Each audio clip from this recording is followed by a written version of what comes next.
ఈ పని చేయడానికి ముందుంటుంది అని చెప్పి మరొకసారి ఆయన పునరుద్ఘాటించడం జరిగింది. మళ్ళీ కేటీఆర్ ప్రతిపక్షంలో ఉండడానికి ఇష్టపడే వ్యక్తి కాదు. అధికారం ఉంటే ఒకలాగా, ప్రతిపక్షం ఉంటే ఒకలాగా.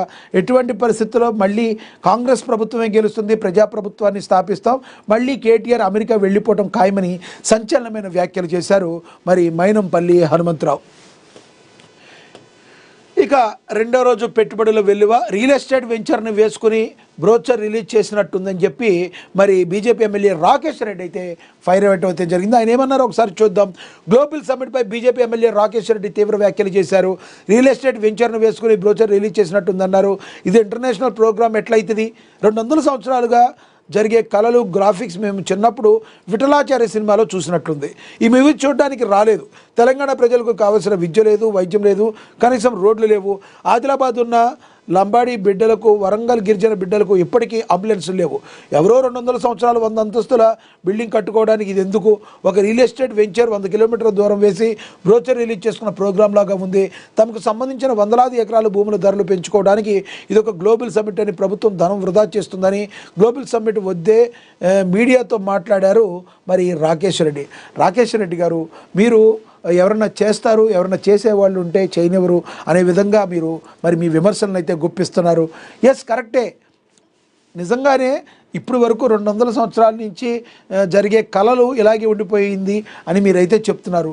మీ ప్రభుత్వం చేయొచ్చు కదా. ఇప్పటికీ మీరు ఒకటైతే ఆలోచించట్లేదు. ఇన్ని సంవత్సరాలు అయింది మరి భారతీయ జనతా పార్టీ పెట్టి, పోనీ రాష్ట్ర ప్రభుత్వం వచ్చి ఇన్ని సంవత్సరాలు అయింది, మరి దశాబ్దం దాటిపోయింది, మరి 15 సంవత్సరాలు నిండడానికి మరి పరుగులు పెడుతుంది. ఇప్పటి వరకు బీజేపీ పార్టీని ప్రజలు ఎందుకు నమ్మలేదంటారు? మీరు ఇలాంటి విమర్శలు చేస్తేనే. ఒక పక్క తెలంగాణ ప్రజానీకం మొత్తం ఎన్నో ఆశలు పెట్టుకుని గ్లోబల్ సమ్మిట్ జరగడం ద్వారా విదేశీ పెట్టుబడులు ఆకర్షించడం ద్వారా తద్వారా రాష్ట్రానికి మేలు చేకూరుతుందని రాజకీయ పార్టీలకు అతీతంగా అందరూ కూడా మరి శభాష్ అని మాట్లాడుతున్న వేళ మీరు విమర్శలు చేస్తున్నారంటే విమర్శలు చేయడంలో ఒక అర్థం ఉండాలి. కానీ ఇప్పటి వరకు కూడా మీరు బీజేపీ పార్టీ ఇప్పటి వరకు తెలంగాణ పార్టీలో ఎందుకు మీదైన శైలిలో మీరు ముందుకు రాలేకపోయారు? 1కి 10 సార్లు మీరు పునరాలోచించుకోవాలి. ఈ రకంగా మరి విమర్శలు చేయడం ఎంతవరకు అని మీరు ఒకసారి ప్రశ్నించుకుంటే మీ యొక్క బీజేపీ పార్టీకి కూడా మంచిది. రానున్న రోజుల్లో బీజేపీ పార్టీ ముందుకు వెళ్ళాలంటే ప్రజల ఆకాంక్షలకు అనుగుణంగా వారి మనసుల్లో ఏమనుకుంటున్నారు, అసలు వాళ్ళకి ఏం కావాలో గ్రౌండ్లో ఎప్పుడైనా మీరు తిరిగారా? గ్రౌండ్లో తిరిగి ప్రజలకు ఏం కావాలో కోరుకుంటే కదా మీకు ప్రజలకు ఏం కావాలో తెలిసేది. మీరు గ్లోబల్ సమ్మిట్ మీద మీరు విమర్శలు అయితే చేస్తున్నారు. ఒక ప్రయత్నం చేయడం తప్పైతే కాదు కదా, దాన్ని అభినందించాల్సినది పోయి ఈ రకంగా మాట్లాడి రాజకీయ విమర్శగానే ఉండి మరొకసారి మీరు ఫక్త్ రాజకీయ నాయకుడిగా మీరు కీర్తింపబడుతున్నారని విశ్లేషకులు అంటున్నారు. ఫ్రెండ్స్, మీరేమనుకుంటున్నారు? నిజంగా రాకేష్ రెడ్డి గారు చెప్పిన దానిలో వాస్తవం ఉందా? కింద కమెంట్ బాక్స్ రూపంలో కమెంట్ చేయండి. ఇక పేగుబంధంపై ముళ్ళదాడి, కన్న తండ్రినే కాటేసి పంపే ప్రయత్నం, రాతి గుండె రాక్షస కొడుకు అని చెప్పి ప్రచురించారు. ఈ రోజుల్లో చాలా దారుణాలు అయితే జరుగుతున్నాయి. అసలు సంబంధ బాంధవ్యాలు అనేవి తగ్గిపోతూ వస్తున్న పరిస్థితి. ఇక Telangana rising 2047 vision document 3 trillion ఉద్దే లక్ష్యం 3 అంచెల తంత్రం అని కూడా ఇక ప్రచురించారు. వామ్మో చలి. ఉమ్మడి ఆదిలాబాద్ జిల్లాలో గజగజ జనజీవనంపై ప్రభావం, వేకుజామునే మంచు దుప్పటి. మనందరికీ తెలుసు, మనకి ఆదిలాబాద్లో మరి ఉంటే చలి విపరీతమైన ఎక్కువ ఉంటుంది, లేదంటే ఎండలుంటే విపరీతంగా ఎక్కువ ఉంటాయి. ఏదైనా కూడా అక్కడ బాగా ఎక్కువగా ఉండే పరిస్థితి.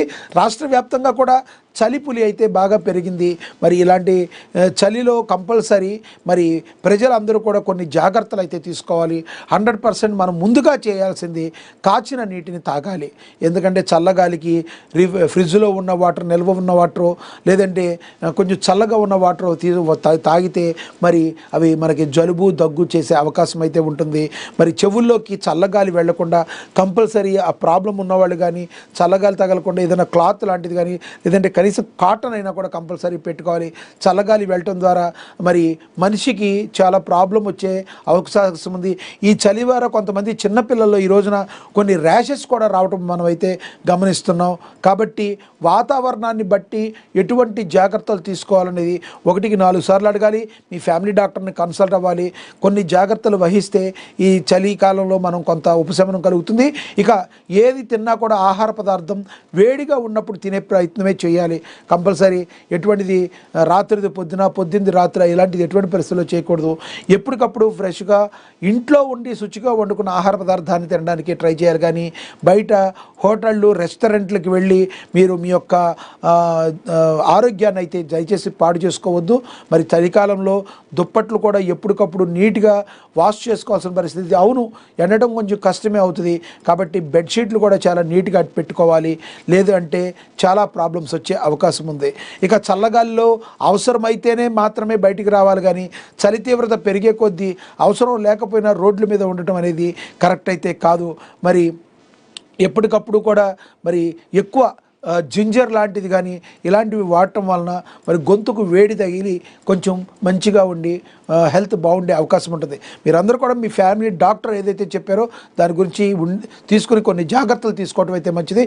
మీరందరూ కూడా నేను చెప్పిన ఈ జాగ్రత్తను కొంచెం ఆలోచించి ఈ రకంగానే ముందుకు వెళ్తారని ఆశిస్తున్నాను. ఎందుకంటే ఎలా పడితే అలా ఉండి నార్మల్గా ఉంటే మాత్రం ఈ చలిగాలిలో చాలా ప్రాబ్లమ్స్ అయితే ఫేస్ చేయాల్సిన అవసరం అయితే ఉంటుంది. ఇక జైనత్ మండలంలో కంది శ్రీనివాసరెడ్డి పర్యటన, సర్పంచ్ అభ్యర్థులను గెలిపించాలని కోరుతూ ప్రచారం, గ్రామాలను అభివృద్ధి చేసుకుందామని పిలుపునిచ్చారు. మనందరికీ తెలుసు కంది శ్రీనివాసరెడ్డి ఆదిలాబాద్ ఇన్ఛార్జిగా, కాంగ్రెస్ ఇన్ఛార్జిగా ఉండి ఆయన ఎంత సక్సెస్ అవుతున్నారో, ప్రజల యొక్క అభిమానాన్ని ఏ విధంగా కూడగడుతున్నారో, ప్రజల కోసం ఏ రకంగా కష్టపడుతున్నారో మనందరం కూడా చూస్తున్నాం. ఎప్పుడు కూడా ఆయన నిరంతరం కూడా ప్రజలకు ఏదో చేయాలనే తపన మనమైతే గమనిస్తూ ఉన్నాం. రానున్న రోజుల్లో మరి కాంగ్రెస్ పార్టీ విజయమే లక్ష్యంగా, అదేవిధంగా ఇప్పుడు ప్రస్తుత గ్రామ స్థాయిలో ఉన్న ఎన్నికల్లో కూడా కాంగ్రెస్ పార్టీ విజయమే లక్ష్యంగా కష్టపడుతున్న కంది శ్రీనివాసరెడ్డిని ప్రజలందరూ కూడా శభాష్ కంది శ్రీనన్న అని చెప్పి అంటున్నారు. ఎందుకంటే మనకు తెలుసు కంది శ్రీనివాసరెడ్డి ఇప్పటికీ కూడా 3 సంవత్సరాల పైనుంచి నిత్యం అన్నదానం చేస్తూ ఆకలితో ఉన్న వాళ్ళందరినీ కూడా ఎవరిని బాధ పెట్టకూడదు. మరి అన్నదానం అనేది మహాదానం, అన్ని దానాల్లోకెల్లా గొప్ప దానం అని గమనించిన కంది శ్రీనివాసరెడ్డి 3 సంవత్సరాల నుంచి కూడా నిరంతరం అన్నదానం చేస్తూ పేద ప్రజలను ఆకలి తీరుస్తూ ప్రజల మనసులో చిరస్థాయిగా సుస్థిర స్థానాన్ని అయితే ఆయన సంపాదించుకున్నారు. గ్రామ పంచాయతీలు అభివృద్ధి చెందాలంటే అధికారంలో ఉన్న కాంగ్రెస్ బలపరిచిన సర్పంచ్ అభ్యర్థులను గెలిపించుకోవాలని Adilabad Congress party assembly in charge Kandi Srinivasa Reddy పిలుపునిచ్చారు. మంగళవారం ఆయన కాంగ్రెస్ శ్రేణులతో కలిసి జైనత్ మండలంలో పర్యటించారు. మండలంలోని గ్రామ పంచాయతీలు సర్పంచ్ అభ్యర్థులకు మద్దతుగా ప్రచారం నిర్వహించారు. ముందుగా మండలంలోని కంటలో వైద్య సవిత అరవింద్, నిరాలలో